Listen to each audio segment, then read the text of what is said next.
Des paroles dans le cœur, épisode 4, AD, tout savoir. Alors dans cette chanson, Tout savoir, la chanteuse AD nous parle d'une évolution personnelle, de l'évolution d'une personne qu'elle a vu changer récemment. D'ailleurs, le premier couplet commence par Tes cheveux ont poussé, je vois, que ta tête a changé. Je t'aime plus qu'avant, je crois, t'as le sourire cassé. Cette image du sourire cassé, d'un vrai sourire franc et authentique, immédiatement, moi, ça me fait penser à Christian Bobin dans son livre La vraie vie, où il parle de Marilyn Monroe. Et il dit Marilyn Monroe, plus que sa beauté encore, ce qu'elle a apporté à son époque et au monde, c'est une gaieté qui essayait d'être la plus authentique possible, malgré la tristesse. Et Christian Bobin nous dit dans son livre que la gaieté, c'est souvent une gaieté authentique. C'est souvent ce qui est très très rare et ce qui nous fait le plus de bien. Et ça, moi, ça me fait penser aux gens que parfois on croise dans le métro. Et parfois, on n'est pas toujours au top. On n'est pas toujours dans un élan de joie, de plénitude. Et tout d'un coup, on croise quelqu'un avec un sourire authentique qui est heureux et je trouve que ce sourire super contagieux qui donne envie à notre tour ça rappelle presque la phrase qu'avait dit aussi Jean-Louis Trintignant. Il avait dit essayons d'être heureux, ne serait-ce que pour donner l'exemple. Et du coup, ce sourire-là marque la chanteuse AD qui tout de suite dit waouh, je t'aime plus qu'avant, je crois, t'as le sourire cassé. Et là, juste après, on comprend qu'en fait, cette personne qu'elle aime plus qu'avant, eh ben en fait, c'est elle. Parce qu'après, elle dit, je me dirai à moi-même que si je ne me reconnais pas, que si je ne suis plus la même, c'est peut-être grâce à moi. Dans ce couplet, ce qui me marque, c'est que souvent, quand on dit à quelqu'un l'expression t'es plus le même, t'as changé, il y a un côté un peu péjoratif. C'est comme si t'avais perdu une authenticité originelle. Alors que là, en fait, l'évolution est vue comme quelque chose d'hyper positif. Et moi, ça me fait penser à tout ce qu'on apprend après, que ce soit en coaching ou même ce qu'évoque aussi Charles Pépin dans son livre sur le passé qu'il a sorti récemment. Qu'en fait, quand on est jeune et dans l'enfance, on peut développer certains schémas automatiques, certains comportements dus à des blessures dans l'enfance. Par exemple, il évoque que parfois on peut, par exemple, une personne peut attendre l'amour d'un de ses parents. Finalement, cet amour n'arrive pas un soir. Il n'y a pas le petit bisou sur la joue et le petit bonne nuit. Et tout d'un coup, la personne qui a tant attendu peut d'un coup se dire, waouh, finalement, je vois que je suis pas tant aimé que ça et je mérite peut-être pas l'amour finalement que j'attends de mes proches. Et ça peut créer une véritable blessure avec après des vraies répercussions sur une forme d'authenticité dans les comportements. Et donc dans son livre et dans l'interview notamment dans le podcast Métamorphose, Charles Pépin évoque comme quoi aller explorer tout ce qui est l'enfant intérieur et tout, ça peut être super intéressant pour justement aller modifier les euh, les euh, les schémas qu'on s'est créés en tête suite à certains comportements, certaines scènes dans l'enfance. Et il dit que faire ce travail d'aller chasser ces pensées et ces comportements perturbateurs, ça peut être super cool pour nous permettre dans le futur d'être vraiment à l'image de la personne qu'on veut être. Et donc c'est ce que je retiens quand elle dit que si je ne suis plus la même, c'est peut-être grâce à moi. Euh, Ensuite, elle continue et je vole encore, encore mes joies. J'en veux encore, même si je ne comprends pas pourquoi je change et quelquefois j'ai tellement peur que la nuit ne vienne pas, car quand je dors, je rêve de ça, de tout comprendre et de savoir pourquoi, sur des accords un peu maladroits, j'arrive encore à capturer ma joie. Donc ça, c'est le refrain. Et ce que j'apprécie, ce qui me parle énormément, c'est que dans ce refrain, elle parle au début de la joie. Je vole encore, encore mes joies. Donc là, ça me rappelle le Frédéric Lenoir qui avait écrit un livre sur Spinoza et la joie. comme quoi la joie, ça peut être un fantastique fil conducteur à suivre dans sa vie. C'est quelque chose, la joie, c'est quelque chose qui nous connecte à vraiment aux activités qui nous rendent heureux, qui nous permettent souvent en plus de contribuer dans l'univers à partir de ce qui est le plus évident et naturel pour nous. Et en plus, quand on fait une activité avec joie, on n'a presque même plus besoin d'un retour extérieur, d'une validation, parce que rien que la simple expérience de ce moment nous a procuré un vrai bien-être et du coup nous crée une forme d'autonomie de bonheur. On n'attend pas de validation forcément parce qu'on est déjà heureux d'avoir passé cette journée à faire telle activité avec telle personne. Donc elle dit que elle suit ce cours de la joie et en même temps elle aimerait bien tout comprendre. C'est ce qu'elle dit, c'est ce qu'elle indique après. Je voudrais tout savoir et voir dans le noir. Je voudrais tout savoir et voir dans le noir. Ce côté de d'avoir vraiment une compréhension totale de ce qui nous arrive et une confiance totale pour avoir cette sérénité-là de se dire chaque jour, je sais pas ce qui va m'arriver, mais je sais que j'ai tous les outils pour que ça se passe toujours du mieux possible.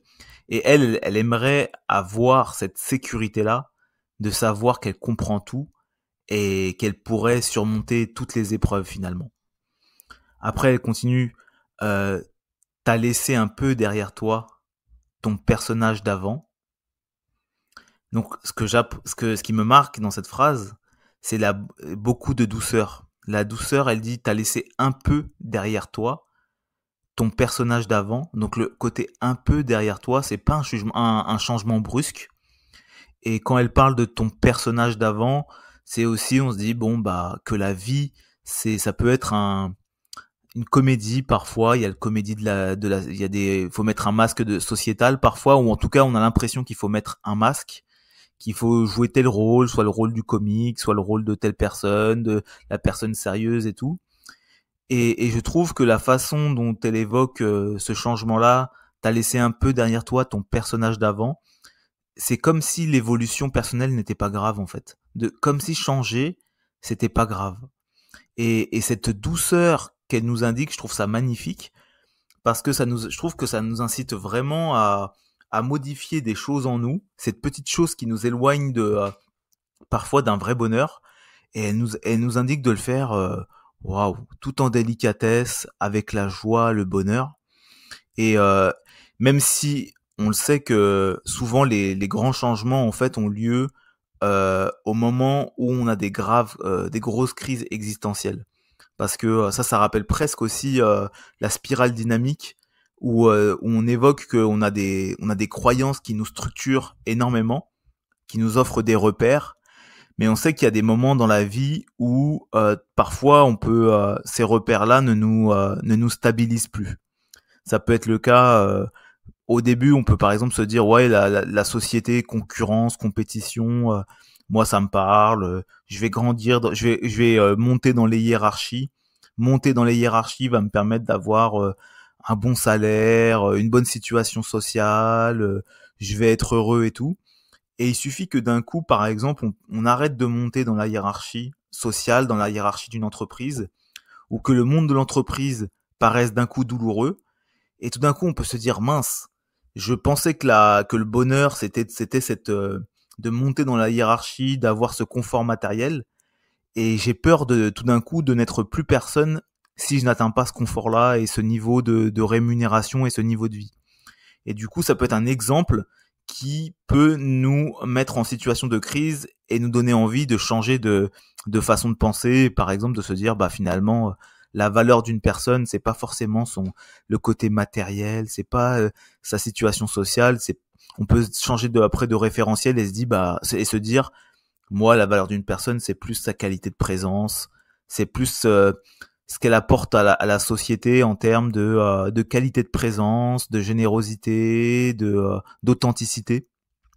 Et, euh, et donc, même si c'est surtout dans les moments de crise que ces moments-là, que ces changements de valeur ont lieu et de repères, là, elle nous dit, t'as grandi un peu, fait des choix, il y a jamais de bon moment. Elle nous indique que de pas hésiter à faire des évolutions tout en douceur, à changer au fur et à mesure, et aussi à être assez doux avec soi-même. Parce qu'après, elle enchaîne, t'as marché, t'as couru, c'est bien, mais allonge-toi maintenant. Ça rappelle aussi presque l'Ayurveda, ou en Ayurveda, la médecine indienne, ce que m'avait dit une amie, c'est qu'il y a des phases de croissance, des phases de digestion et de synthèse, et parfois des phases de repos. Et il faut parfois alterner entre ces phases-là. Si on sent que le repos est devenu trop l'inertie, bah là, se remettre en mouvement. Mais si on sent qu'on a été trop en mouvement, là, de choisir le repos. C'est certaines grilles de lecture qui nous permettent d'alterner pour atteindre l'équilibre, parce que l'Ayurveda nous incite vraiment à être dans l'équilibre, pas trop d'excès, pour vivre heureux et aligné.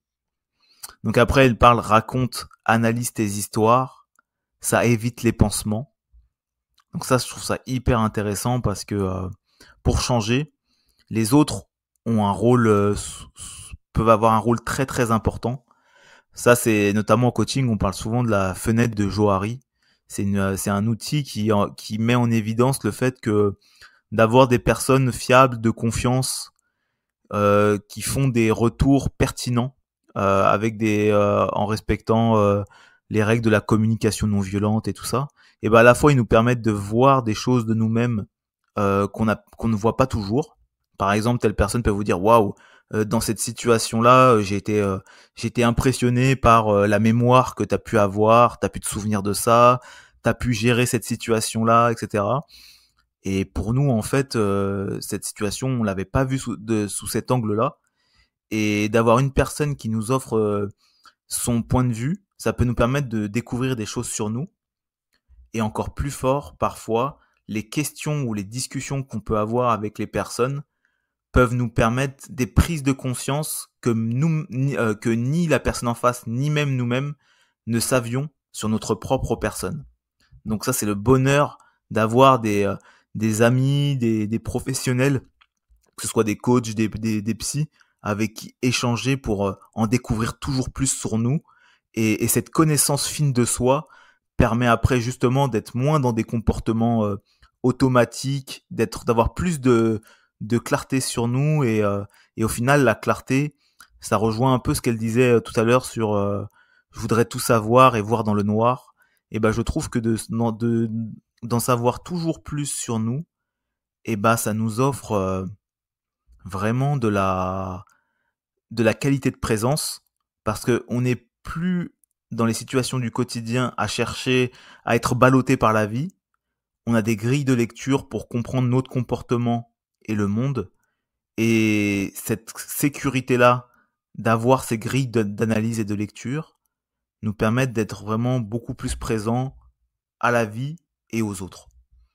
Donc là, après, elle continue. Ah oui, et je me dirais à moi-même, tu vois, fais-toi confiance, que tant qu'on a ce qu'on aime, on a déjà de la chance. Donc là, je trouve que c'est un paragraphe qui est assez, où ça, je me pose des questions. Parce que quand on dit que tant qu'on a ce qu'on aime, on a déjà de la chance. Spontanément, je pense à Saint Augustin qui, dans sa phrase, dit le bonheur, c'est de désirer ce qu'on possède déjà, une forme de bonheur, de pas avoir trop d'attentes. Rien que de désirer ce qu'on possède déjà, tu sais que a priori le lendemain, tu seras heureux de la journée que tu vas avoir, parce que tu vas retrouver des choses que tu as déjà. Alors si elles ont toujours la même valeur pour toi, tu vas kiffer ta journée. Et là, elle met que tant qu'on a ce qu'on aime, on a déjà de la chance. Alors quand j'ai recherché les paroles sur internet, il parlait de quand on a ce qu'on aime, CEUX. Donc ça veut dire quand on a les personnes qu'on apprécie autour de nous, on a déjà de la chance. L'importance du coup d'avoir un environnement et des gens avec qui on se sent bien pour être heureux. Donc après à nouveau le refrain, et je vole encore mes joies. J'en veux encore même si je ne comprends pas pourquoi je change et quelquefois j'ai tellement peur que la nuit ne vienne pas car quand je dors je rêve de ça, de tout comprendre et de savoir pourquoi sur des accords un peu maladroits j'arrive encore à capturer ma joie. Et après donc du coup après ça continue après toute la suite de la chanson elle continue je voudrais tout savoir et voir dans le noir, je voudrais tout savoir et voir dans le noir. Donc après elle a encore cette il lui reste des choses à qu'elle cherche à apprivoiser, un mystère qu'elle cherche encore à dompter dans la vie. Donc se voudrait tout savoir et voir dans le noir. Et en même temps, aujourd'hui, elle se laisse guider par sa joie.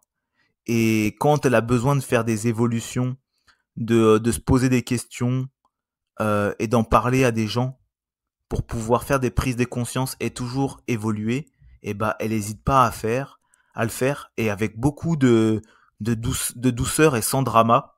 S'il n'y a pas de drame à changer, elle se dit voilà, à chaque fois, elle change, elle se pose des questions.